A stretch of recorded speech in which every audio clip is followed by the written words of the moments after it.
ان الحمد للہ نحمده ونستعینه ونستغفره ونعوذ باللہ من شرور انفسنا ومن سیئات اعمالنا من يهده اللہ فلا مضل له ومن يضلل فلا هادی له واشهد ان لا الہ الا اللہ وحدہ لا شریک له واشهد ان محمدا عبدہ ورسولہ اما بعد فإن خیر الحدیث کتاب اللہ وخیر الہدی ہدی محمد صلی اللہ علیہ وآلہ وسلم وشر الامور محدثاتها وکل محدثۃ بدعہ وکل بدعۃ ضلالہ وکل ضلالۃ فی النار۔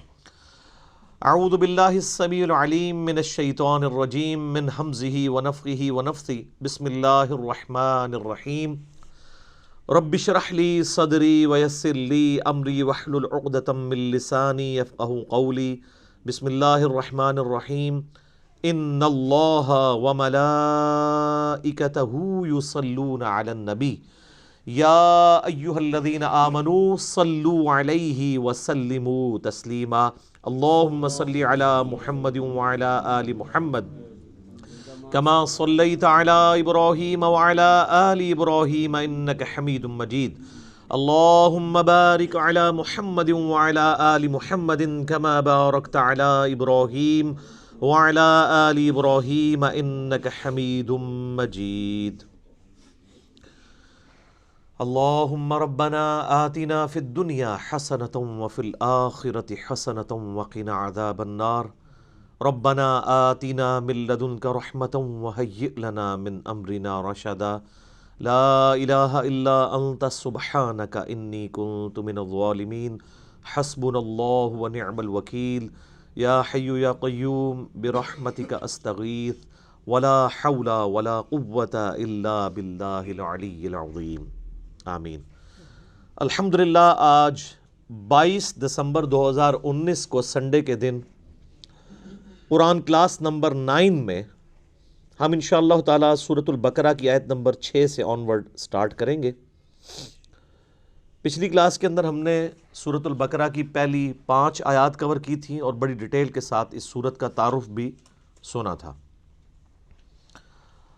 اس میں ایک اہم بات جو میں نے کی تھی کہ سورۃ البقرہ کے آغاز ہی میں اللہ تعالیٰ نے جو انسانیت میں 3 کیٹیگریز پائی جاتی ہیں ہر زمانے میں ان کا ذکر کیا ہے۔ نمبر 1 ایمان والے لوگ جو بات قبول کر لیتے ہیں۔ نمبر 2 وہ لوگ جو کفر کی روش اختیار کیے ہوئے ہیں۔ اور نمبر 3 منافقین۔ دنیا کا کوئی بھی انسان آپ اٹھا لیں وہ ان 3 کیٹیگریز میں کہیں نہ کہیں فال کر رہا ہوگا، یا وہ ایمان والا ہوگا، یا وہ کافر ہوگا، یا وہ منافق ہوگا۔ اب منافق میں بھی 2 قسم کے منافق ہیں۔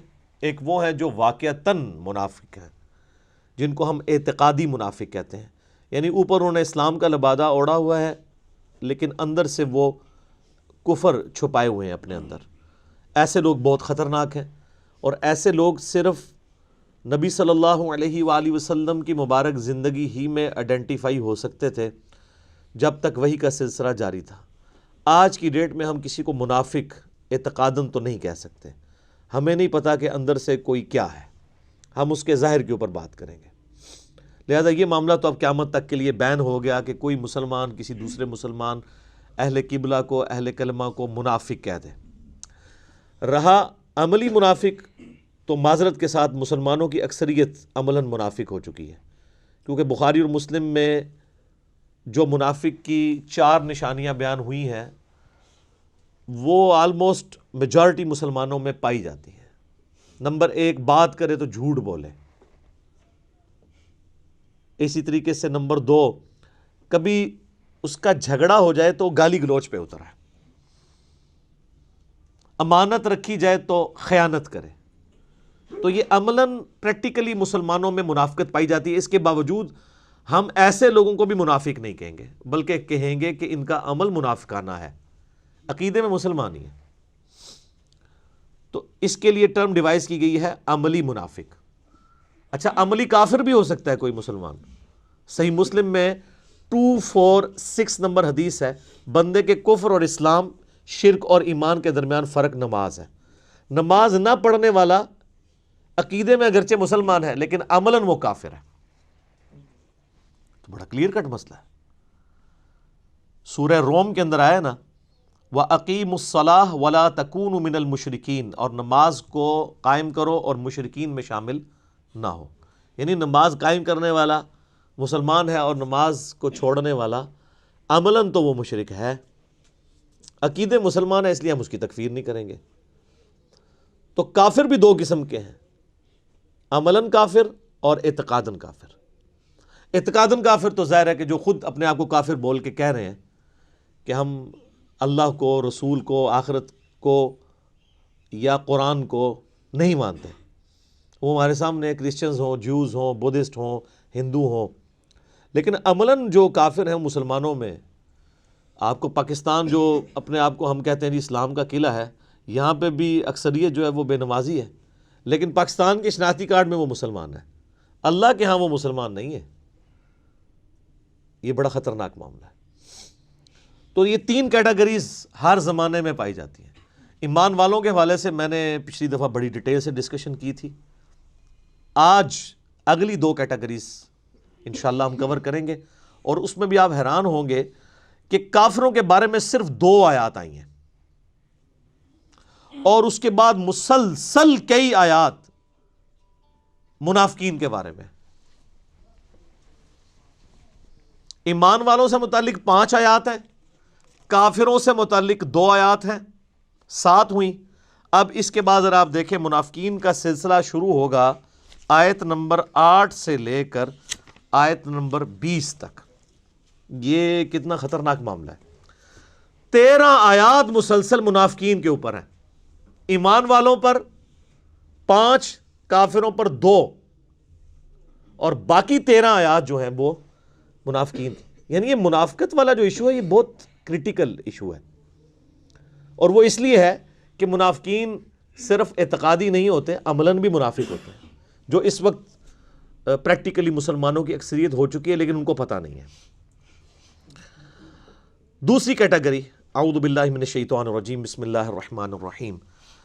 ان الذین کفروا، بے شک وہ لوگ جنہوں نے کفر اختیار کیا، سواء علیہم، ان کے لیے تو برابر ہے، اانذرتہم، کہ آپ صلی اللہ علیہ وآلہ وسلم ان کو آخرت کا ڈر سنائیں، ام لم تنذرہم لا یؤمنون، یا آپ صلی اللہ علیہ وآلہ وسلم انہیں آخرت کا ڈر نہ سنائیں، ان کے لیے برابر ہے، لا یؤمنون، وہ ایمان نہیں لے کر آئیں گے۔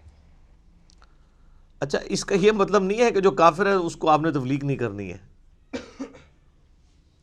تو یہ کتاب ہدایت پوری انسانیت کے لیے، ھدی للناس وبینات من الہدی والفرقان، اس میں امپلائیڈ ہے ان الذین کفروا، بے شک وہ لوگ جنہوں نے کفر اختیار کیا ہے، جان بوجھ کی آنکھیں بند کی ہوئی ہیں، جس کو ڈاکٹر اسرار صاحب رحمہ اللہ تعالیٰ بڑی پیاری بات کرتے تھے کہ جو شخص سویا ہوا ہے اس کو تو آپ جگا سکتے ہیں، اور جو آنکھیں بند کر کے لیٹا ہوا ہے اس کو کوئی نہیں اٹھا سکتا، کیونکہ وہ پہلے ہی جاگ رہا ہے، جاگنا چاہتا نہیں ہے۔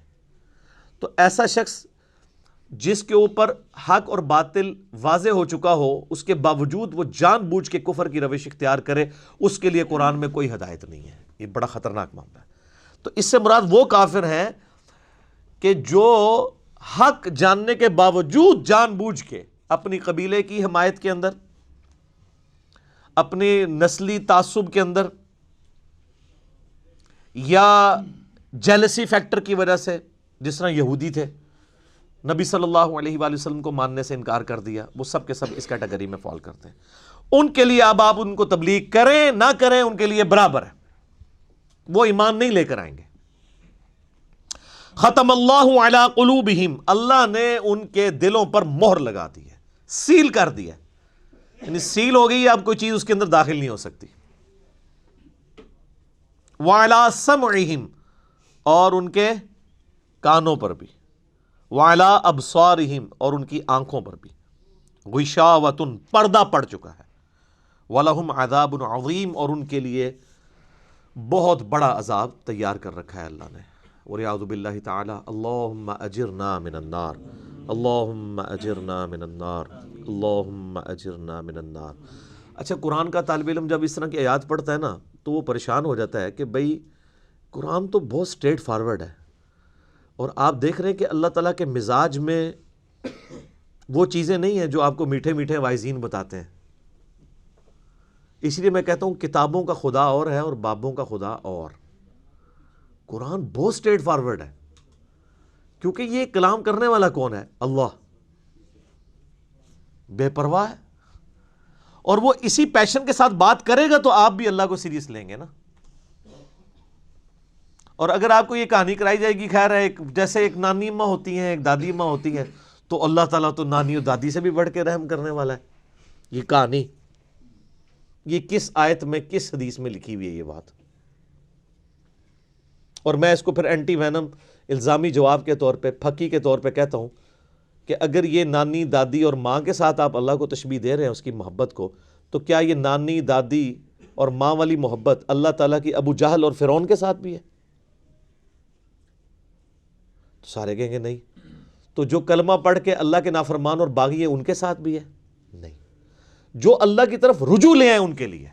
پورے قرآن میں ایک آیت بھی ایسی نہیں ہے کہ جو اللہ کا باغی ہو، رجوع نہ لانے والا ہو، اللہ کہتا ہوں میں اس کو معاف کرنے والا ہوں۔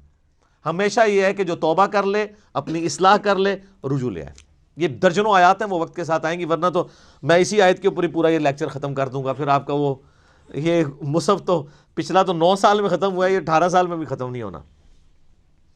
لیکن جنرل میں بات ضرور کروں گا تاکہ آپ کو ایک کنسیپٹ کلیئر ہو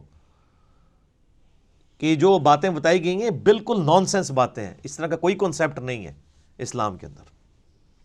ایک میرا یوٹیوب پہ کلپ بھی ہے، اللہ کی رحمت سے دھوکہ، وہ آپ کلپ دیکھیں، میں نے اس میں کراس ریفرنس کے طور پہ کئی آیات پیش کی ہیں کہ یہ آپ کو بالکل کہانی کرائی گئی ہے۔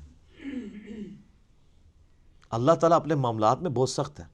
اچھا، اس کی وجہ سے بعض لوگوں کے دماغ میں یہ بھی آ جاتا ہے کہ یار اللہ تعالیٰ دیکھو مور لگا دیتا ہے، نعوذ باللہ اللہ تعالیٰ کی اپروچ بڑی کوئی فنیٹک والی ہے، نعوذ باللہ۔ ایسا نہیں ہے، یہ ان لوگوں کے لیے جو جان بوجھ کے حق سے اناد کرتے ہیں، تو پھر اللہ تعالیٰ کہ غضب کا کوڑا ان پہ پڑتا ہے کہ یار ان کو بات سمجھ بھی آ گئی تھی، اس کے باوجود انہوں نے یہ کیا ہے، اب میں ان کو نہیں چھوڑوں گا، اب ان کے اندر ہدایت داخل بھی نہیں ہو سکے گی۔ یہ بہت، یعنی اس کو کہتے ہیں پوائنٹ آف نو ریٹرن۔ اب اس پہ اللہ تعالیٰ کو کوئی پوچھ نہیں سکتا، اس کو اللہ نے بین کیا ہے۔ لا یسأل عما یفعل وہم یسألون، اللہ کو کوئی نہیں پوچھ سکتا اس نے کوئی کام کیوں کیا ہے، اللہ ہر ایک کو پوچھ سکتا ہے۔ یہ اللہ کو گلہ نہیں کیا جا سکتا، رب ہے، مالک ہے، اس نے اپنے لیے رول طے کیا ہے کہ بھئی جب پوائنٹ آف نو ریٹرن پہ کوئی بندہ پہنچے گا، سچائی قبول کرنے کے باوجود وہ حق سے اناد کرے گا، اس کو نظر آ جائے گی سچائی ہے، پھر بھی وہ اناد کر دے گا، پھر میں مور لگا دوں گا، آؤ پھر وقت کا پیغمبر بھی اس کو ہدایت نہیں دے سکتا۔ انک لا تہدی من احببت ولکن اللہ یہدی من یشاء، اے نبی جس سے تم محبت کرتے ہو تم بھی اسے ہدایت نہیں دے سکتے، اللہ جسے چاہتا ہے ہدایت دیتا ہے۔ ہدایت کس کو دیتا ہے؟ والذین جاہدوا فینا لنہدینہم سبلنا، جو لوگ ہماری راہ میں کوشش کریں گے ان کے لیے ہم اپنی راہیں کھولیں گے۔ اس کائنات کی سب سے ایلیٹ چیز ایمان ہے، جس کے اوپر ہمیشہ کی کامیابیوں اور ناکامیوں کا فیصلہ ہونے والا ہے۔ تو آپ کیا سمجھتے ہیں کہ آپ کو یہ راہ چلتے فٹ پاتھ پہ گری پڑی مل جائے گی؟ اس کے لیے کوئی ایفرٹ پٹ نہیں کرنی پڑے گی، اور دنیا میں جس چیز کی منفعت چند سالوں کے لیے ہو وہ بھی اتنی ایفرٹ پٹ کرنے کے بعد ملتی ہے، اور جس سے ہمیشہ کی کامیابیاں آپ کا مقدر ہونے والی ہیں، آپ سمجھتے ہیں کہ وہ آپ کو چنگے جی لب جائے گی، مفت میں ہی مل جائے گی؟ نہیں، ناٹ ایٹ آل۔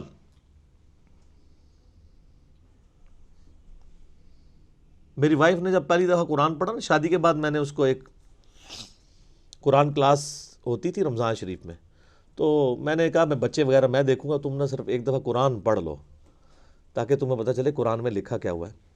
قرآن آپ اکیلے بیٹھ کے تو ظاہر ہے اس طرح نہیں ہے، ایک ماحول ہوتا ہے، ایک ڈیکورم ہے، کلاس ہے، جس طرح یہاں لوگ بیٹھے ہیں۔ تو رمضان میں پورا قرآن اس نے مکمل کیا نا، تو میں نے اس سے پوچھا تم نے کیا یعنی اس سے حاصل کیا؟ اس نے کہا جی اللہ بہت سخت ہے، اور جس خدا کا تعارف ہمیں ہمارے ماں باپ اور یہ معاشرہ کرواتا ہے وہ خدا نہیں ہے جو قرآن میں ہے۔ اللہ تو اپنے معاملات میں بہت سخت ہے۔ یہ کتاب انذار ہے، تبشیر اور بشارت ان کے لیے جو بات مانتے ہیں، جو نہیں مانتے ہیں ان کے لیے عذاب کا کوڑا ہے یہ کتاب۔ کیونکہ اللہ ہے نا. یہ کائنات اس نے اس لیے بنائی ہے کہ آپ جانوروں کی طرح کھائیں پئیں, اولاد پیدا کریں اور مر جائیں. انسان کو اس نے اپنے لیے پیدا کیا ہے, پوری کائنات انسان کے لیے اور انسان کو اپنے لیے. وما خلقت الجن والانس الا لیعبدون. اچھا یہ جو بات ہے نا, ختم اللہ علی قلوبہم وعلی سمعہم وعلی ابصارہم, مہر لگا دی ان کے دلوں پر, کانوں پر, آنکھوں پر, پردہ ڈال دیا, اب عذاب ہی ان کو آئے گا. یہ آپ نے اگر بات سمجھنی ہے نا تو آپ پارہ نمبر 7 کے آخری صفحے پہ آ جائیں. سورۃ الانعام میں آیت نمبر ہے 110, 7ویں پارے کی آخری آیت, آپ کے یہ بلو والے قرآن میں 142 نمبر پیج کی آخری آیت 110 نمبر. وَنُقَلِّبُ أَفْئِدَتَهُمْ وَأَبْصَارُهُمْ, ہم پھیر دیتے ہیں ان کے دلوں کو اور ان کی آنکھوں کو, عقل اور ان کی آنکھوں کو, کہ وہ حق بات قبول نہ کریں. حق سے اللہ فرماتا ہے کہ میں ان کو حق سے اندھا کر دیتا ہوں. کما لم یؤمنوا بہ اول مرہ, جس طرح کہ انہوں نے بھی تو پہلی دفعہ جب ان کے اوپر حق کھلا تھا انہوں نے ایمان لانے سے روح گردانی کی تھی نا, اب یہ چاہیں گے بھی نہ تو میں ان کو اسلام کی طرف نہیں آنے دوں گا. وَنَذَرُهُمْ فِي طُغْيَانِهِمْ يَعْمَهُونَ, اور میں ان کو چھوڑ دوں گا اپنی سرکشی میں بھٹکتے پھریں. وَلَوْ أَنَّنَا نَزَّلْنَا إِلَيْهِمُ الْمَلَائِكَةَ, اور اب اگر فرشتے بھی ان کے سامنے نازل ہوں, وَكَلَّمَهُمُ الْمَوْتَى, اور مردے قبروں سے نکل کے ان کے ساتھ بات کرنا شروع کر دیں. وَحَشَرْنَا عَلَيْهِمْ كُلَّ شَيْءٍ قُبُولًا, اور ہر چیز جن کا ان سے وعدہ کیا تھا ان کی آنکھوں کے سامنے آ جائے, قیامت بھی, عذاب بھی, سب کچھ بھی. مَا كَانُوا لِيُؤْمِنُوا, پھر بھی یہ ایمان نہیں لے کے آئیں گے. یہ ہے سر کتابوں کا خدا. یہ نانی اماں, دادی اماں اور ماما نہیں ہے, یہ اللہ ہے. کتنی سختی ہے کہ فرشتے بھی. اب مجھے بتائیں کسی سے مردہ نکل کے قبر سے کہے کہ میری تو پھینٹی لگ گئی ہے, آپ کو تو پوری زندگی نیند نہیں آنی ہے, لیکن اللہ فرما رہا ہے پھر بھی یہ ایمان نہیں لے کے آئیں گے. کر لو جو کر. یہ اللہ کہہ رہا ہے. آمین. الا ان یشاء اللہ, ہاں اگر اللہ ہی چاہے زبردستی کسی کو اس طریقے سے ہدایت دے دے وہ الگ بات ہے. ولیکن اکثرہم یجہلون, لیکن اکثر لوگ جہالت کا شکار ہیں. وہ اپنی وشفل تھنکنگز کے اندر, امانیہم جنہیں کہا گیا, وہ ان میں پھر رہے ہیں, پھرتے رہے. اللہ تعالیٰ اپنے معاملات میں بہت سخت ہے میرے بھائیوں. اللہ کو سیریس لینے کی ضرورت ہے. ظاہر ہے اس کائنات کی ایک ہی حقیقت ہے, وہ اللہ ہے. اگر اس کو کوئی سیریس نہیں لیتا تو اللہ تعالیٰ کے لیے کیا ہے. وہ تو اپنے نبی سے 3 دفعہ قرآن میں کہلوا رہا ہے, قل انی اخاف ان عصیت ربی عذاب یوم عظیم. اے نبی تم فرما دو کہ بالفرض اگر میں بھی اپنے رب کی نافرمانی کروں تو مجھے خود اس بات کا ڈر لگا ہے کہ بڑے دن کا عذاب مجھے بھی آ پکڑے گا. جی سورۃ الانعام, سورہ یونس, سورہ الزمر, 3 سورتوں میں یہ ایک آیت 3 دفعہ آئی ہے.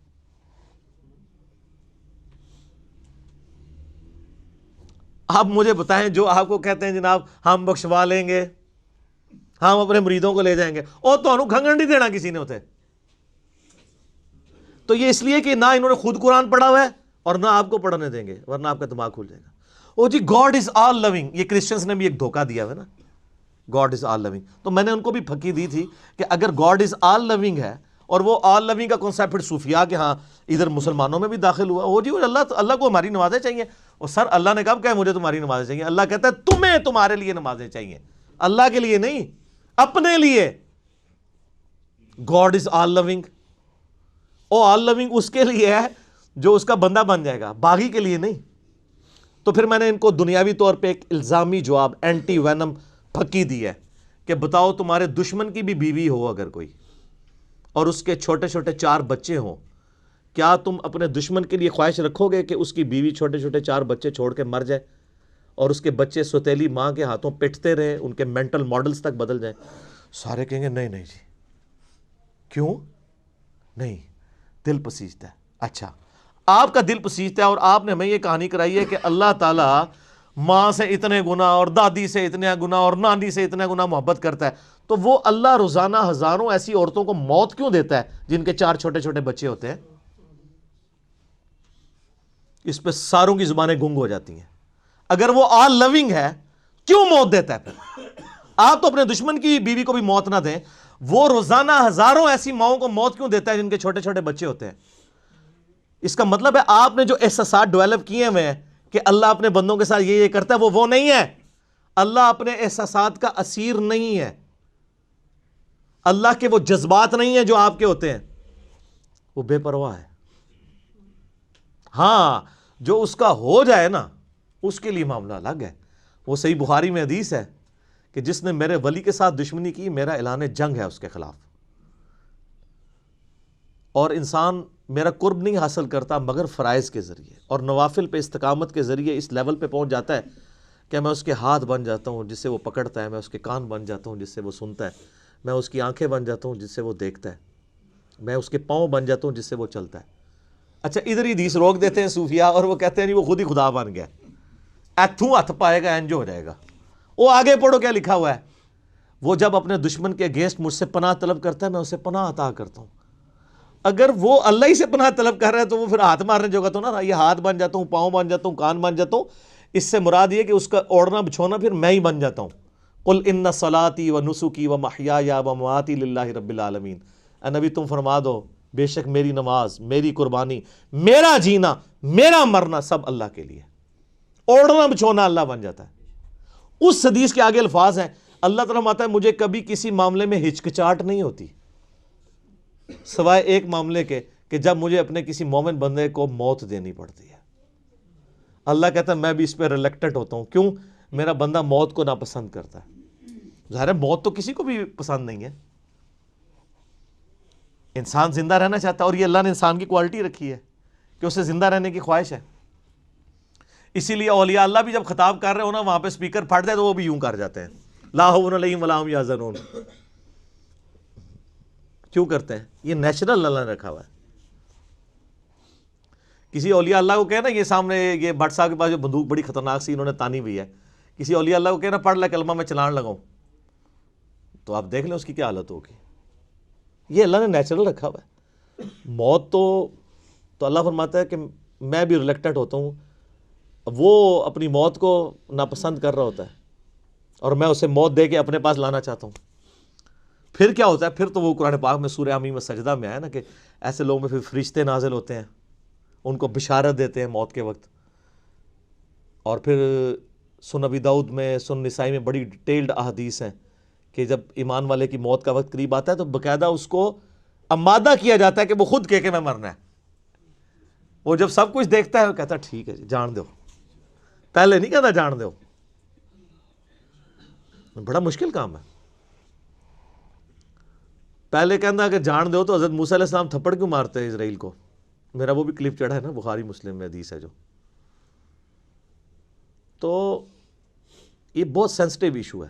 اللہ تعالیٰ کے بارے میں آپ اپنے دماغ کھول لیں, یا وہ کتاب کھول رہے ہیں جو بابوں کی لکھی ہوئی نہیں ہے کتاب, یہ اللہ کی نازل کردہ کتاب ہے. اس کو اسی طریقے سے سمجھنا ہے. شروع میں ہی آپ کا کانٹا نکل جائے گا تو آپ کو آگے قرآن سمجھنا آسان ہوگا. اللہ کے مزاج کو سمجھنا ہے آپ نے, اور یہ دماغ میں بات طے کر لینی ہے کہ بابوں کا خدا اور ہے اور کتابوں کا خدا اور. یہ آپ جو پڑھ رہے ہیں نا یہ وہ خدا ہے جس کا تعارف محمد رسول اللہ صلی اللہ علیہ وآلہ وسلم نے آپ کو کروایا. یہ وہ خدا ہے جس کا تعارف پیغمبروں نے کروایا ہے, اور پیغمبروں نے ان کتابوں کے ذریعے کروایا جو اللہ نے ان پہ نازل کی تھی. یہ مولانا روم کے مثنوی شریف والا خدا نہیں ہے, یہ قرآن شریف والا خدا ہے. ٹھیک ہے, وہ کہتے ہیں وہ مثنوی مولانا روم جو ہے وہ فارسی کا قرآن ہے. استغفر اللہ تو بولی ایڈیاں کہانیاں, ایڈے جھوٹ, اتنی انبیاء کی گستاخانہ واقعات اس کے اندر ہیں, اور اس کو کہتے ہیں فارسی کا قرآن ہے. سر فارسی کا قرآن وہی ہوگا جو قرآن کا ترجمہ فارسی میں شاہ ولی اللہ دہلوی نے کیا ہوا ہے. ٹھیک ہے, باقی وہ کہانیاں لکھتا رہے وہ قرآن نہیں بنتا. تو یہ ساری میں نے گفتگو شروع میں ہی کانٹا نکال دیا. وَمِنَ النَّاسِ مَن يَقُولُ آمَنَّا. لو جی اب منافقین کا یعنی اکثر مسلمانوں کا جو عملاً منافق ہو چکے ہیں, وَلِعَوْذُ بِاللَّهِ تَعَالَى. اللہم انی اعوذ بک من النفاق, آمین. وَمِنَ النَّاسِ مَن يَقُولُ آمَنَّا، اور لوگوں میں ایسے بھی لوگ ہیں جو کہتے ہیں ہم ایمان لائے باللہ وبالیوم الآخر، اللہ پر بھی ایمان لائے اور آخرت کے دن پر بھی، وَمَا هُم بِمُؤْمِنِينَ، لیکن وہ مومن نہیں ہے، ایمان لے بھی آئے مومن نہیں ہے۔ سر کتنا جاہ و جلال ہے، انسان پریشان نہیں ہو جاتا؟ پہلے اللہ تعالیٰ کہہ رہا ہے کہ جو کفر کیے ہوئے ہیں ان کو سمجھاؤ، تب بھی ایمان نہیں لے کے آئیں گے، موریں لگ گئی ہیں۔ اب جو بیچارے ایمان لا رہے ہیں ان کے بارے میں اللہ کہہ رہا ہے یہ ایمان نہیں لائے، کیا ہو گیا؟ یخادعون اللہ والذین آمنوا، یہ تو فریب دینا چاہتے ہیں اللہ کو بھی اور ایمان والوں کو بھی، یعنی اوپر سے کلمہ پڑے ہوئے ہیں دب کے۔ یہ اسپیسیفکلی یہودی علماء اور ان کے فالورز کے بارے میں تھا، اسلام کے روب کی وجہ سے دب گئے۔ آپ کو پتہ ہے نا، اوس اور خزرج یہ دو قبیلے تھے مشرکین عرب کے مدینہ شریف میں جو آباد تھے، اور دونوں کے سردار مسلمان ہو گئے تھے۔ اوس کے سردار تھے سیدنا سعد ابن معاذ رضی اللہ تعالیٰ عنہ، اور خزرج کے سردار تھے سیدنا سعد ابن عبادہ رضی اللہ تعالیٰ عنہ۔ تو اس کی وجہ سے ان کے پورے پورے قبیلے مسلمان ہو گئے۔ اچھا، یہ علمی طور پہ تو اتنے ساؤنڈ نہیں تھے، امی تھے، ان پڑھ تھے، لیکن جنگجو بہت تھے۔ اور دوسری طرف یہودی بزدل تھے لیکن علم والے تھے۔ ان کی آپس میں اسلام سے پہلے جنگیں ہوتی تھیں، جب کبھی اوس اور خزرج سے یہ مار کھاتے تھے کیونکہ وہ تو جنگجو لوگ تھے، تو یہودی کہتے تھے اب تو تم ہمیں مارتے ہو، لیکن جب وہ آخری پیغمبر آئیں گے نا ان کے ساتھ مل کے، یہ بھی ذکر آ جائے گا سورۃ الانعام میں، اسی سورہ البقرہ میں 89 نمبر آیت میں، تو جب وہ پیغمبر آئیں گے نا تو پھر ہم ان کے ساتھ مل کے جہاد کریں گے، پھر ہم پوری دنیا کے اوپر اللہ کا ڈنکا بجائیں گے۔ آج تو تم مشرکین ہم پہ غالب آتے ہو نا، لیکن ایک دن آئے گا کہ ہم تم پہ غلبہ پائیں گے۔ یہ وہ دھمکی یہودی لگایا کرتے تھے اوس اور خزرج کو، لیکن اللہ کا کرنا دیکھے سر، جب وہ آخری پیغمبر آئے تو سب سے پہلے کفر کیا انہی یہودیوں نے جو تڑی لگایا کرتے تھے، اور سب سے پہلے ایمان انہی اوس اور خزرج نے قبول کر لیا جن کو وہ تڑی لگایا کرتے تھے۔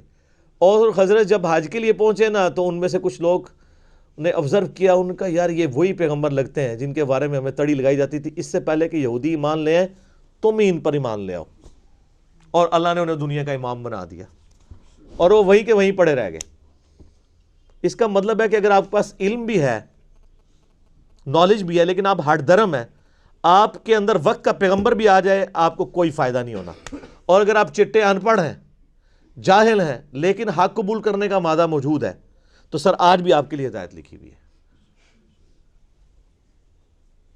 تو اوس اور خزرج نے اسلام قبول کر لیا، لیکن نبی علیہ السلام کی جو ہجرت مدینہ سے جسٹ پہلے اوس اور خزرج ایک یہودی عبداللہ ابن ابی کے اوپر متفق ہو چکے ہوئے تھے کہ اس کو ہم نے مدینہ کا سردار بنانا ہے، لیکن اللہ کی کرنی ہوئی کہ وہ دو جہاں کا سردار ہجرت کر کے مدینہ شریف آ گیا صلی اللہ علیہ وآلہ وسلم۔ تو ظاہر ہے وہ پیغمبر بھی تھے، پولیٹیکل لیڈر بھی تھے، اور دینی لیڈر بھی تھے، تو عبداللہ ابن ابی کو کس نے پھر پوچھنا تھا؟ تو اس لیے اس کے دل میں یہ قلق تھا، تو اس نے پھر اس کا حل یہی سوچا کہ اب چونکہ منافق بزدل ہوتا ہے، منافق کی پہلی نشانی بزدل ہونا ہے، بزدل ہوتا ہے جبھی تو وہ حق بات قبول نہیں کرتا، دونوں پارٹیوں کو خوش رکھتا ہے۔ نفق عربی میں کہتے ہیں سرنگ کو، سرنگ کے دو حصے ہوتے ہیں نا، دونوں طرف نکلے ہوئے ہوتے ہیں، یعنی ادھر جب جائے گا تو کافروں کو خوش کرے گا، اسی تواڈے نال ہاں جی، مسلمانوں کے پاس جائے گا تو مسلمانوں کو خوش کرے گا۔ کیوں کہ بھائی اگر وہ ایک پارٹی کے ساتھ لگے گا نا تو دوسری پارٹی کے ساتھ جب جنگ ہوگی یا جھگڑا ہوگا تو اس کی بھی لائف سٹیک پہ لگے گی، تو وہ تو ہوتا ہے اپنی لائف بچانے والا، اس لیے پھر منافقت اختیار کر لیتا ہے کہ جس پارٹی کا پلڑا بھاری ہوگا میں اس کے ساتھ اٹیچ ہو جاؤں گا، تو دونوں کے ساتھ اپنی یاریاں لگا کے رکھی ہوتی ہے۔ جیسے یہاں پہ بھی ہمارے کئی بڑوں نے باہر یاریاں لگائی ہوتی ہیں، جب ادھر پٹتے ہیں تو فوراً جناب ریٹائر ہونے کی دیر ہے تو ٹکٹ کٹا کے باہر، آپ ادھر دیکھتے رہیں۔ ہاں جب وہ ادھر ہوتے ہیں تو آپ ان کی ماشاءاللہ حب الوطنی کے اوپر تقریریں سن لیں، امت کا جناب لگتا ہے پوری پاکستانی قوم کا درد ان کے دل کے اندر ہے، بعد میں پتہ نہیں کدھر قوم گئی کدھر گئی کوئی چیز، سب کا سب فارغ ہو جاتا ہے۔ تو یہ منافق بزدل ہوتا ہے۔ تو عبداللہ ابن ابی نے اوپر سے کلمہ پڑھ لیا۔ یہ نبی علیہ السلام کی مبارک زندگی کا سب سے نٹوریس کریکٹر تھا، جو شروع سے لے کے آخر تک آپ کے لیے ایک ذہنی جو ہے وہ تکلیف کا باعث بنا. غزوہ تبوک کے بھی بعد یہ مرا ہے، یعنی آپ علیہ السلام کی دنیا سے تشریف لے جانے سے کچھ عرصہ پہلے اس کو موت آئی ہے. پوری زندگی یہ تکلیف آپ کو اس کی وجہ سے اٹھانی پڑی ہے. وہ تو آگے سورہ توبہ آئے گی تو پھر اس کا ذکر تو چلے گا. اتنا ذکر تو آپ ابو جہل کا، ابو لہب کا اور ابو سفیان کا جو بعد میں مسلمان ہو گئے تھے رضی اللہ تعالیٰ عنہ، ان کا نہیں چلے گا جتنا عبداللہ ابن ابی کا. تو اس نے دیکھا کہ اچھا یار یہ تو اب پھر میں پھنس جاؤں گا، بہتر یہ ہے کہ میں بھی کلمہ پڑھ لیتا ہوں. اور صرف کلمہ نہیں پڑھا، کھڑپینچی بھی شروع کر دی. جمعے والے دن مسجد میں پہلے آ جانا اور ادھر ادھر صفحے سیدھی کرانا، یہ وہ جس طرح ہوتا ہے نا کوئی لوگوں کو کھڑپینچی کا شوق ہوتا ہے. تو یہ کام اس نے شروع کیے، لیکن اندر سے اسلام کی جڑیں کاٹی. ایسا کریکٹر تھا. تو اللہ تعالیٰ نے فرمایا کہ یہ اصل میں یہ چاہ رہے ہیں کہ اللہ کو دھوکہ دیں. اللہ کو کیا دھوکہ دینا ہے؟ یہ نہ اللہ کو دھوکہ دے سکتے ہیں نہ ایمان والوں کو. وما یخدعون الا انفسہم، یہ تو اپنے آپ کو دھوکہ دے رہے ہیں. اور اس سے بڑا کیا ظلم ہوا ہے ان کے اوپر؟ خود انہوں نے کیا. وما یشعرون، انہیں شعور بھی نہیں ہے کہ یہ تو اپنے آپ کو دھوکہ دے رہے ہیں. اپنے آپ کو کیوں دے رہے ہیں؟ آخرت برباد کر رہے ہیں. ہمیشہ کی ناکامیاں ان کا مقدر ہونے والی ہیں. ہٹ درمی اور ضد کی وجہ سے انہوں نے حق کی دعوت قبول نہیں کی ہے. پہلے تڑی لگاتے تھے، بعد میں رہ گئے. ادھر بھی اس طرح ہی ہوتا ہے نا جناب. آپ دیکھ رہے ہوتے ہیں یہ جب کوئی گستاخانہ کارٹون فلموں کا مسئلہ، کوئی اس طرح کے ایشو اٹھتے ہیں تو آپ کو ماشاءاللہ جو لوگ توڑ پھوڑ کرتے ہوئے سڑکوں کے اوپر گاڑیاں جلاتے ہوئے نظر آتے ہیں نا، پریکٹیکل ان کی لائف یہ ہوتی ہے. ان کو پوچھیں تو ان میں سے کئی لوگ جمعے کی نماز بھی نہیں پڑھتے ہوتے، کیونکہ یہ کام کرنا بہت آسان ہے. اور معذرت کے ساتھ منافقین پھر بھی ان سے بہتر تھے. رکھ رکھاؤ کے لیے نمازیں وہ پڑھتے تھے. صحیح مسلم شریف میں حدیث ہے، عبداللہ ابن مسعود کہتے ہیں کہ نبی علیہ السلام کے مبارک زمانے میں اگر کوئی بیمار آدمی بھی ہوتا اور 2 بندوں کے سہارے وہ مسجد میں آ کے جماعت سے نماز پڑھ سکتا ہوتا تھا تو 2 بندوں سے گھسٹتا ہوا مسجد میں آتا تھا کہ اسے منافق نہ شمار کر لیا جائے کہ یہ نماز گھر پڑھتا ہے. تو منافق بھی ماشاء اللہ تعالیٰ تکبیر اولیٰ کے ساتھ نماز پڑھا کرتے تھے. تو آپ مجھے بتائیں اس زمانے کے منافقین اور آج کے منافقین میں سے پریکٹیکلی ظاہر کے اعتبار سے کون سے بہتر منافق ہیں؟ وہ والا ہی. نبی علیہ السلام کی مبارک داڑھی میں بم دکھایا ان خبیثوں نے اور کارٹون بنائے. کتنے مسلمان نوجوان ہیں جنہوں نے توڑ پھوڑ کی بجائے کہا کہ جی انہوں نے داڑھی میں بم دکھایا، لو جی آج ہم داڑھی کی نیت کرتے ہیں، نال ٹھوس. تو یہ ساری جذباتی ڈاکٹرین ہے. حق بات کے اوپر چلنا یہ بہت مشکل کام ہے. نعرے لگانا بہت آسان ہے. تو اللہ تعالیٰ ماتا یہ اپنے آپ کو دھوکہ دے رہے ہیں، ان کو شعور بھی نہیں. فی قلوبہم مرض، ان کے دلوں میں تھا مرض. فزادہم اللہ مرضا، اللہ نے بھی ان کا مرض اور بڑھا دیا. دیکھیں یہ سٹائل دیکھیں گفتگو کا. ہمیں لوگ کہتے ہیں میٹھی میٹھی باتیں کرو. اللہ تو ہمارا ان کے دل میں بیماری تھی، اللہ نے ان کی بیماری اور زیادہ کر دی. آپ کے حساب سے تو ہونا چاہیے تھا بیماری تھی، اللہ نے ان کو شفا دے دی. ہاں، کتابوں کا خدا اور ہے اور بابوں کا خدا اور. اللہ بے پرواہ ہے، وہ بھیک نہیں مانگ رہا آپ سے کہ میرے اوپر ایمان لے کے آؤ. وہ تڑی لگا رہا ہے آپ کو. ایمان لاؤ گے تو ٹھیک، نہیں تو دوزخ میں جاؤ گے سیدھے. یہ ذہن میں رکھیں. وَلَهُمْ عَذَابٌ عَلِيمٌ، اور ان کے لیے دردناک عذاب ہے. کافروں کے لیے آیا بڑا عذاب اور اس کے لیے سخت لفظ ہے دردناک عذاب. بِمَا كَانُوا يَكْذِبُونَ، بسبب اس کے کہ انہوں نے تکذیب کر دی. تکذیب کہتے ہیں کہ سچائی کو ماننے کے باوجود جھٹلا دینا. ان کو تو پتا تھا کہ یہ وہی پیغمبر آخر الزمان ہیں جن کی نشانیاں اولڈ ٹیسٹمنٹ اور نیو ٹیسٹمنٹ کے اندر موجود ہیں. تو انہوں نے کیوں انکار کیا؟ اچھا دیکھ لیں، اللہ تعالیٰ بھی امیین پہ اور جو اہل علم ہے ان میں غصہ میں فرق کرتا ہے. ان کے اوپر کیوں غصہ زیادہ ہے؟ یہ مولوی تھے، یہ دونوں سارا کے علماء تھے نا. یہ ان کی پبلک کی تو بات نہیں ہو رہی ہے نا، کہ ان کو تو پتا تھا کہ یہ وہی نبی ہیں. انہوں نے کیوں نہیں بات قبول کی ہے؟ آپ ایک جاہل آدمی کو کسی حد تک بینیفٹ آف ڈاؤٹ دے سکتے ہیں، لیکن ایک عالم وہ اس طرح کی حرکت کرے اس کو بینیفٹ آف ڈاؤٹ نہیں ملے گا. کیوں؟ وہ عزت بھی تو عام بندے سے زیادہ ویل کر رہا ہے نا. کل کو جب اس کا سکینڈل نکلے گا پھر اس نے یہ نہیں کہنا کہ جی جناب وہ اگر داڑھی والے یہ برا کام کرتے ہیں تو بغیر داڑھی والے بھی تو کرتے ہیں نا, ان کو کیوں نہیں میڈیا اچھالتا؟ اس لیے کہ سر بغیر داڑھی والا دین کے نام کے اوپر چندے اور بینک بیلنسز اور عزت کے ٹوکرے بھی تو انجوائے نہیں نہ کر رہا. تو سر پھر چوپڑیاں نالے دو تو نہیں ہون گیا نا. آپ پراٹھا کھانا چاہتے ہیں وہ بھی دو, اس طرح تو نہیں ہوگا نا. تو دین کے نام کے اوپر جب آپ کھا رہے ہیں تو سر پھر جب آپ دین کے لیے دھبا بنیں گے تو آپ کی بے عزتی دوسرے لوگوں کی نسبت زیادہ ہی ہوگی. یہ لاجیکل ہے. اور سر قرآن میں تو سورۃ الاحزاب میں ہے, نبی کی بیوی ہو تم عام عورتوں کی طرح نہیں ہو, اگر تم نے بے حیائی کی تمہیں دگنا عذاب دیا جائے گا. کیوں؟ سٹیٹس ایسا ہے تو تمہارا سٹیٹس بھی ایسے ہی ہے. وَإِذَا قِيلَ لَهُمْ لَا تُفْسِدُوا فِي الْأَرْضِ, اور جب ان سے کہا جاتا ہے کہ مت فساد کرو زمین میں, قَالُوا إِنَّمَا نَحْنُ مُصْلِحُونَ, وہ کہتے ہیں ہم تو صرف اصلاح کا ارادہ رکھتے ہیں. یعنی یہ اللہ کہہ رہا ہے یہ فساد کر رہے ہیں. کیوں فساد یہ کر رہے ہیں؟ کہ اوپر سے ایمان قبول کیا ہوا ہے, ایمان والوں کو دھوکہ دے رہے ہیں, کافروں کے ساتھ بھی پینگیں بڑھائی ہوئی ہیں اور اندر سے جڑیں کاٹ رہے ہیں, اور کل کو جب جہاد کا موقع آئے گا تو یہ جو ہے وہ حصہ نہیں لیں گے. اور یہی ہوا ہے, آپ دیکھ لیں غزوہ احد کے اندر 700 لوگ لے کے وہ علیحدہ ہو گیا تھا عبداللہ ابن ابی, 300 لوگ لے کے. ٹھیک ہے جی. تو وہی عبداللہ ابن ابی نے جب یہ حرکت کی تو عبداللہ ابن مسعود کہتے ہیں کہ اللہ کی قسم اگر غزوہ احد سے پہلے مجھے کوئی پوچھتا کہ رسول اللہ کے صحابہ میں کوئی منافق بھی ہے تو میں کبھی نہ یہ بات مانتا, کیونکہ ساری ماشاءاللہ تکبیر اللہ سے نماز پڑھ رہے ہیں. یہ تو موقع ہے پتہ لگا نا کون کون محبوب کی امت سے ہے. یہ ویسے کہہ دینا تو آسان ہے جو کچھ بھی ہے تیرے محبوب کی امت سے ہے. یہ تو دودھ دہی کا کاروبار جب کرتے ہوئے پانی ملا رہا ہوگا پھر پتہ چلے گا نا کہ محبوب کی امت سے ہے کہ نہیں. جس نے ملاوٹ کی وہ ہم میں سے نہیں. صحیح مسلم کی حدیث. تو اللہ تعالیٰ فرماتا ہے کہ جب انہیں کہا جاتا ہے فساد مت کرو تو وہ کہتے ہیں ہم تو اصلاح کا ارادہ رکھتے ہیں, صلح صفائی سے چلنا چاہیے. کیونکہ منافقین ظاہر ہے چونکہ بزدل ہوتے تھے, جہاد کے بھی بڑے مخالف ہوتے تھے. اور جب نبی علیہ السلام نے, آپ کو پتہ ہے غزوہ بدر سے پہلے بھی آپ نے 8 مہمات روانہ کی تھی تاکہ عرب کے لوگوں کی لائف لائن کاٹی جائے, کیونکہ انہوں نے مسلمانوں کی ساری جائیدادوں پہ قبضہ کر لیا تھا. تو نبی علیہ السلام نے اس کے بدلے کے طور پر, اور یہ غزوہ بدر میں بھی ہوا, وہ آگے چل کے سورۃ الانفال میں آ جائے گا, تو کہتے تھے یہ لڑائی جھگڑے کا کوئی فائدہ نہیں ہے, بس میٹھی میٹھی باتیں. سر میٹھی میٹھی باتیں کرنے سے کبھی بدماش اپنی پوسٹ چھوڑیں گے؟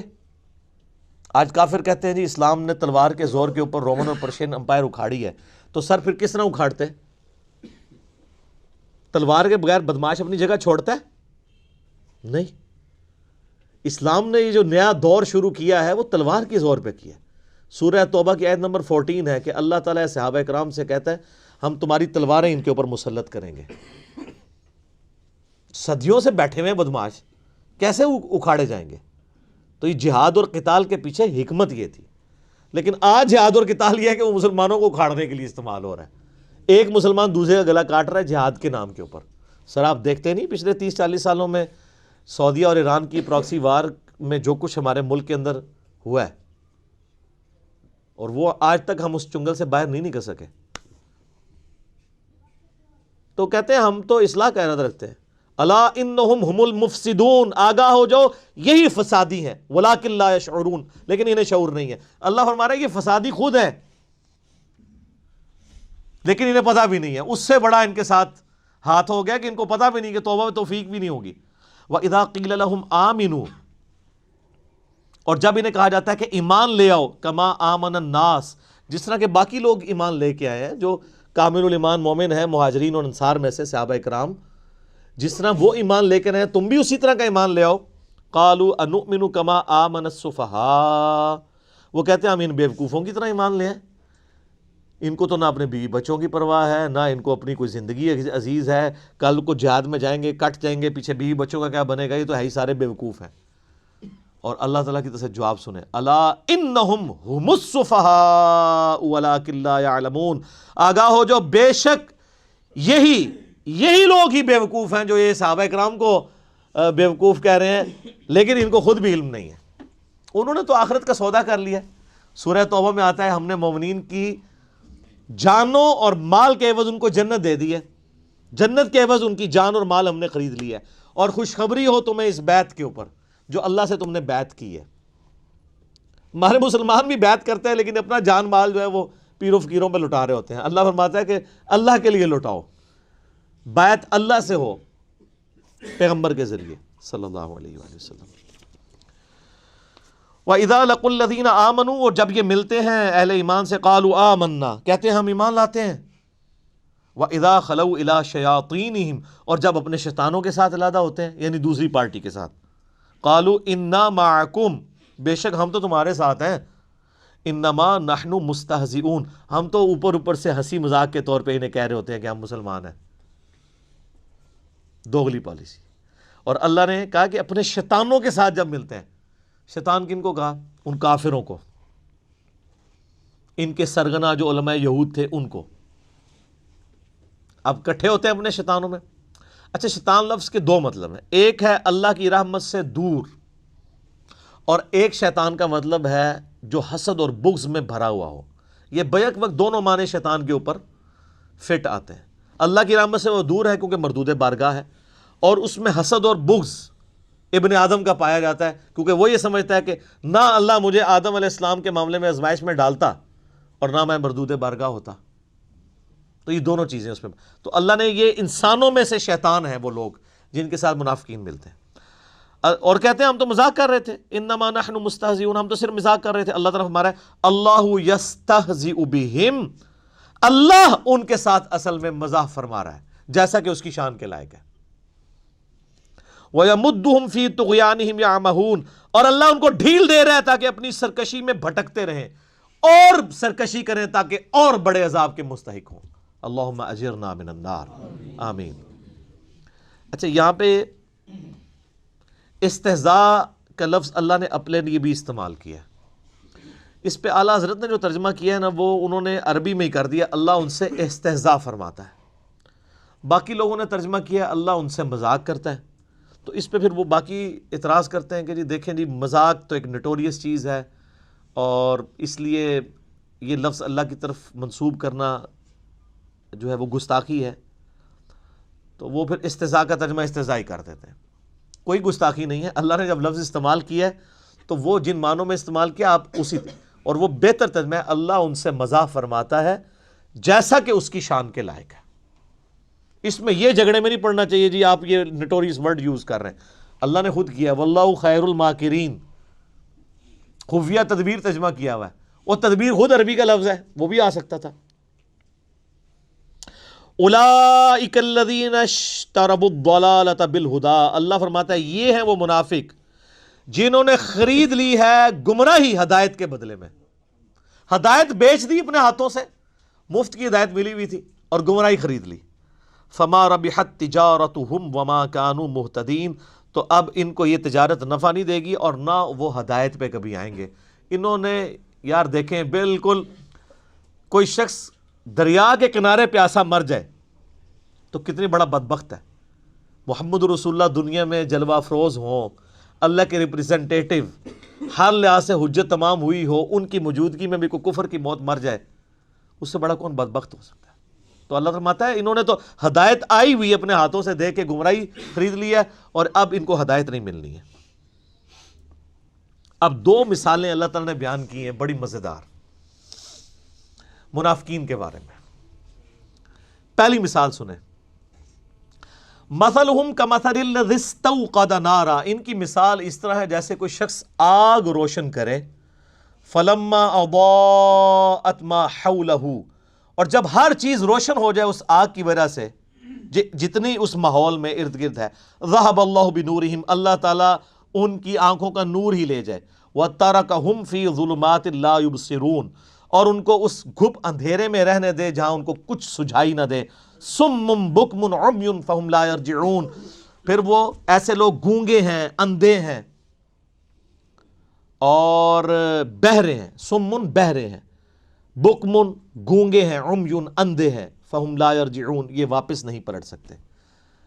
یہ مثال ایسے دی کہ پرانے زمانے میں لوگ جنگلوں کا سفر کرتے تھے نا، بڑی مشکل سے لکڑیاں جمع کرتے تھے، رات کے وقت روشنی جلاتے تھے تاکہ کوئی جنگلی جانور حملہ آور نہ ہو. اللہ تعالیٰ نے آگ کا ایسا روب رکھا ہے کہ آگ کہیں جل رہی ہو تو شیر بھی قریب نہیں جاتا, شیر بھی آگ سے ڈرتا ہے, تو وہ اپنی سیکیورٹی کے لیے آگ جلایا کرتے تھے. یا سردیوں کا موسم ہے تو وہ اس سے ہیٹ حاصل کرے, پلس روشنی بھی مل جاتی تھی, اس وقت الیکٹریسٹی تو نہیں تھی, تو اسی روشنی میں اپنے باقی کام کر لیتے تھے, کھانا پکانے کا یہ وہ. تو اللہ تعالیٰ فرماتا ہے ان کی مثال اسی طریقے سے ہے کہ اتنی محنت کے ساتھ ایک جنگل میں کوئی آگ جمع کرے, روشنی بھی ہو جائے, سب کچھ نظر آنا شروع ہو جائے, اور عین اس وقت میں اس روشنی سے نفع اٹھانے والے لوگوں کی بینائی ختم ہو جائے, ان کی بصارت چلی جائے, ان کی سننے کی صلاحیت چلی جائے, اندھے ہو جائیں, بہرے ہو جائیں, گونگے ہو جائیں. تو کتنے بدبخت ہیں کہ اب ہر فیسلٹی سامنے موجود تھی, اس سے نفع اٹھانے کی بجائے ان کی اپنی ساری کوالٹیز جاتی رہیں. یہی ہوا ہے منافقین کے ساتھ کہ اللہ تعالیٰ نے محمد رسول اللہ صلی اللہ علیہ وآلہ وسلم کے ذریعے توحید کی شمع روشن کی.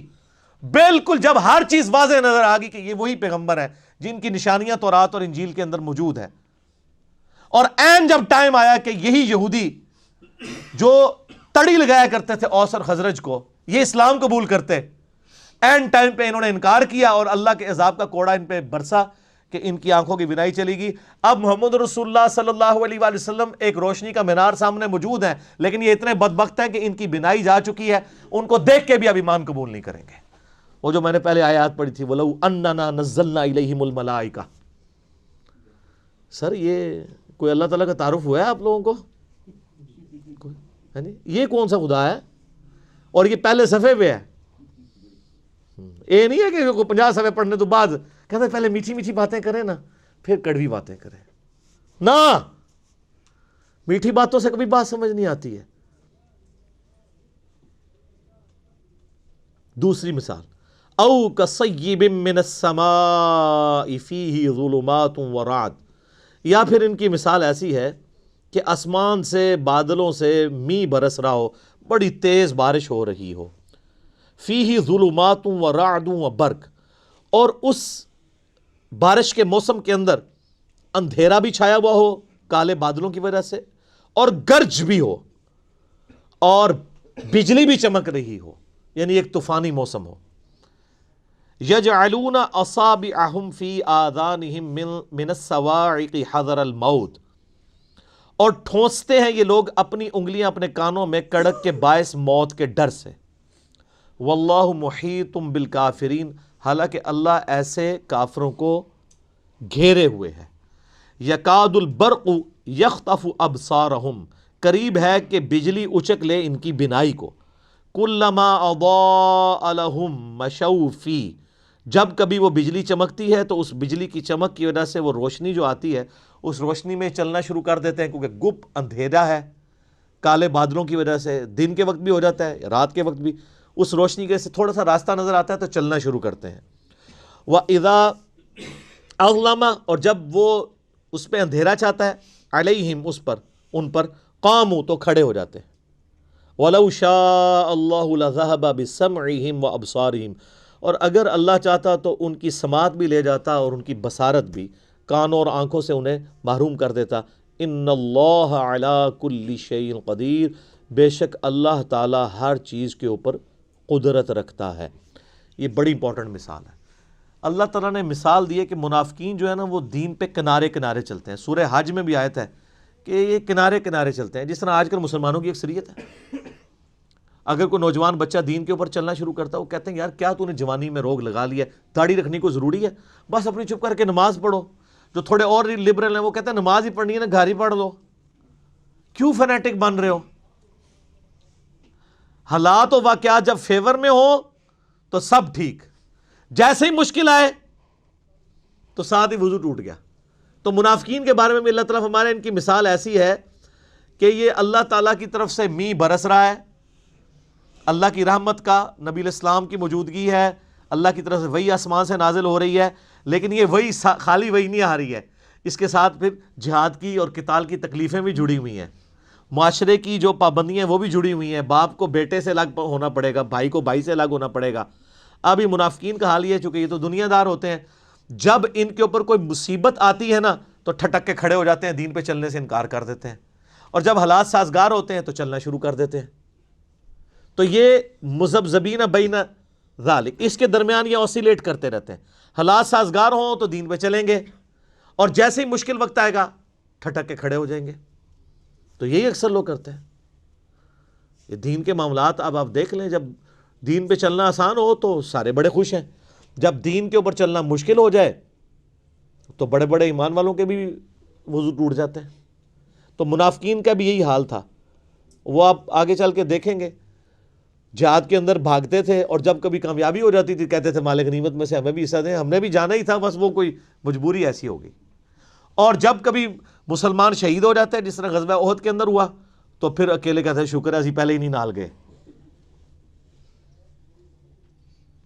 یہ سیم کریکٹر آج بھی مسلمانوں کے اندر موجود ہے، دین پہ کنارے کنارے. اور اس میں معذرت کے ساتھ سب سے بڑے مجرم ہمارے ماں باپ ہیں، اور ان کے ماں باپ، اور ان کے ماں باپ، جنہوں نے ہمیں بابوں کا دین دیا، کتابوں کا دین نہیں بتایا. اور اس سے بڑے مجرم آج کل کے وہ واعظین ہیں جو آپ کو یہ کہانیاں کراتے ہیں کہ آپ دین پہ چلیں تو انشاءاللہ سارے مسئلے حل ہو جائیں گے. سر یہ قرآن کی کس آیت میں لکھا ہوا ہے دین پہ چلنے سے آپ کے سارے مسئلے حل ہو جائیں گے؟ تو صحابہ کرام کے تو مسئلے کوئی نہیں حل ہوئے، ان کو تو جنگوں کی تکلیفوں سے گزرنا پڑا. ابو عبیدہ ابن جرح جنہوں نے یرموک کے اندر رومن امپائر کو گرایا ہے، وہ تو طاعون کے مرض میں پھوڑوں پورے جسم میں پھوڑے نکلے اور اسی حالت میں دنیا سے وہ گئے ہیں. ان کی تو تکلیفیں کوئی نہیں، ان کو دعائیں نہیں آتی تھیں، ان کو وظیفے نہیں آتے تھے. اللہ کے محبوب صلی اللہ علیہ وآلہ وسلم کو اپنی 3 جوان بیٹیاں اپنی زندگی میں دفنانی پڑی. چوتھی کے بارے میں بتا دیا گیا یہ بھی آپ کی وفات کے 6 مہینے کے بعد فوت ہو جائے گی. 4 بیٹے بچپن میں فوت ہو گئے، 2 بیٹیوں کو ایک ہی دن طلاق ہو گئی. تو اللہ کے نبی کی مشکلات کیا دنیاوی آسان ہو گئی تھی؟ صحابہ کرام کی دنیا میں کیا تکلیف آسان ہو گئی تھی؟ تکلیف جھیلنا آسان ہوگا، تکلیفیں کو نہیں ختم ہونی. ایک کنو کاٹ لو گال، وہ آسان اس لیے ہو جائے گا ان اللہ مع الصابرین، اللہ آپ کو صبر کی توفیق دے دے گا. بس تکلیفیں دور کوئی نہیں ہونی. یہ آپ کو کہانیاں کرا رہے ہیں لوگ، اور پھر لوگ جہاں رابطہ کرتے ہیں وہ جی جناب جب سے دین پہ چلے ہیں کاروبار خراب ہو گیا.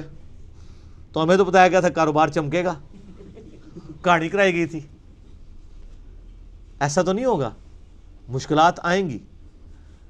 جامعہ ترمذی میں ابو داؤد میں حدیث ہے کہ سب سے زیادہ تکلیفیں اللہ تعالیٰ کی طرف سے پیغمبروں پہ آتی ہیں، اس کے بعد ان پہ آتی ہیں جو ان کے بعد سب سے بڑھ کے اللہ کو محبوب ہوتے ہیں، اور اس کے بعد ان پہ آتی ہیں جو ان کے بعد سب سے بڑھ کر اللہ کو محبوب ہوتے ہیں. حتیٰ کہ انسان پہ تکلیفیں آتی رہتی ہیں اور اس کے بدلے اللہ اس کے گناہ معاف کرتا رہتا ہے، اور جب وہ دنیا سے اٹھایا جاتا ہے تو پاک و صاف اٹھایا جاتا ہے. سر پھر آپ دیکھ لینا، اسی لیے المستدرک الحاکم میں جب سیدنا ابو ذر غفاری رضی اللہ تعالیٰ عنہ کا چیپٹر بند ہے نا امام حاکم نے، تو پہلی حدیث یہی لے کے آئے ہیں جو میں نے بیان کی ہے کہ سب سے زیادہ تکلیفیں کس پہ آتی ہیں؟ انبیاء پہ، اس کے بعد ان کے اوپر آتی ہیں جو انبیاء کے بعد وہ یہ بتانا چاہ رہے تھے کہ ابو ذر غفاری کی پوری زندگی غموں سے عبارت ہے. تو کوئی یہ نہ سمجھے کہ ان پہ غم کیوں ہے، تو وہ اس لیے کہ یہ انبیاء کے بعد سب سے بڑھ کر اللہ کو محبوب بندوں میں سے ایک بندہ تھا. اور میرا کلپ بھی آپ ذرا یوٹیوب پہ ایک اشک بار آنکھوں سے سننے والا کلپ ہے سیدنا ابو ذر غفاری صادق کے نام سے، تو آپ کو پتہ چلے کہ ان کی زندگی میں ان کو کیسی مشکلات اٹھانی پڑی.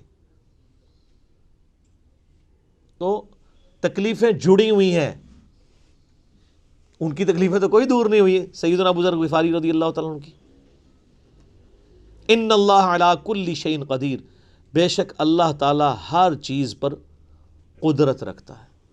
اللہ کی قدرت یہ بھی ہے کہ کسی کو زبردستی ہدایت دے دے، لیکن اس نے فیصلہ یہی طے کیا کہ جو کوشش کرے گا نا، پہلی کوشش آپ نے کرنی ہے.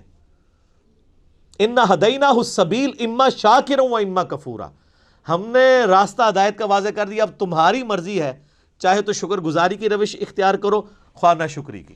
اللہ نے زبردستی ہدایت کوئی نہیں دینی، یہ اس کی ضد ہے، اس نے اپنا رول ہی ایسا رکھا ہے.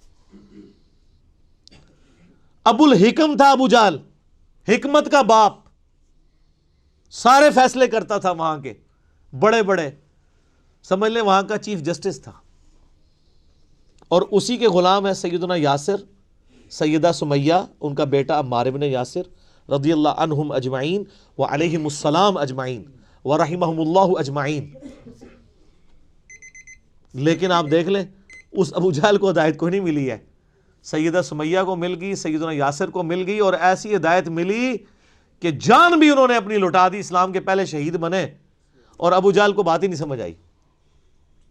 امیہ ابن خلف کو سمجھ نہیں آئی, ان کے غلام کو سیدنا بلال کو سمجھ آ گئی. تو جو کوشش کرے گا اس کے لیے ہدایت ہے, ورنہ کوئی ہدایت نہیں ہے. سیدھی سیدھی چنڈی جڑی اللہ کی طرفوں, بالکل کنو کاٹ لو گل. اور یہ نا یہ وہ جیسے الیاس قادری صاحب وہ مدنی چینل پہ اتنا بڑا انہوں نے لکھ کے لگایا ہوتا ہے نا, وہ بیج لگائے ہوتے ہیں, غیبت کے خلاف جنگ جاری رہے گی. سر یہ گلے میں تختی لٹکائیں کہ خدا بابوں کا خدا اور ہے اور کتابوں کا خدا اور. یہ تختیاں جو ہے نا آپ کے گلوں میں لٹکی ہونی چاہیے, اس کے بیج بنائیں, یہ اپنے گھروں کے باہر لکھ کے لگائیں. میں تو کہتا ہوں مسجدوں کے باہر یہ لکھ کے لگائیں, کتابوں کا خدا اور ہے اور بابوں کا خدا اور, تاکہ لوگوں کو پتہ چلے. ایک شعر اور بھی لکھ دیجیے گا. کون سا؟ نہ میں وابی نہ میں بابی, میں ہوں مسلم علمی کتابی. اور یہ علمی کتابی ہے, سورہ احقاف کی آیت نمبر 4 ہے, ایتونی بکتاب من قبل ھذا او اثارۃ من علم ان کنتم صادقین. نبی فرماؤ اگر تم قرآن کو نہیں مانتے, اس قرآن سے پہلے جو کتابیں نازل ہوئی ہیں یا کوئی علم کے آثار آئے ہیں تو اس سے بات کر لو. علم اور کتاب دونوں آئے ہیں, علمی کتابی بھی قرآن میں موجود ہے. ٹھیک ہے جی, اللہ تعالیٰ سے دعا ہے جو حق بات میں نے کہی اللہ تعالیٰ ہمارے دلوں میں راسخ فرمائے. اگر جذبات میں میرے منہ سے کوئی غلط بات نکل گئی, اللہ تعالیٰ ہمارے دلوں ہی سے محو کر دے, ہمیں معاف بھی کر دے, ہمیں کتاب و سنت کی تعلیمات پر عمل کر کے دوسرے بھائیوں تک پہنچانے کی توفیق عطا فرمائے. اللہم صلی علی محمد وعلی آل محمد کما صلیت علی ابراہیم وعلی آل ابراہیم انک حمید مجید.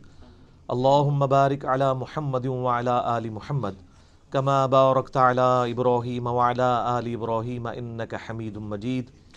سبحانک اللہم وبحمدک اشہد ان لا الہ الا انت استغفرک واتوب الیک وما علینا الا البلاغ المبین. جزاکم اللہ خیرا.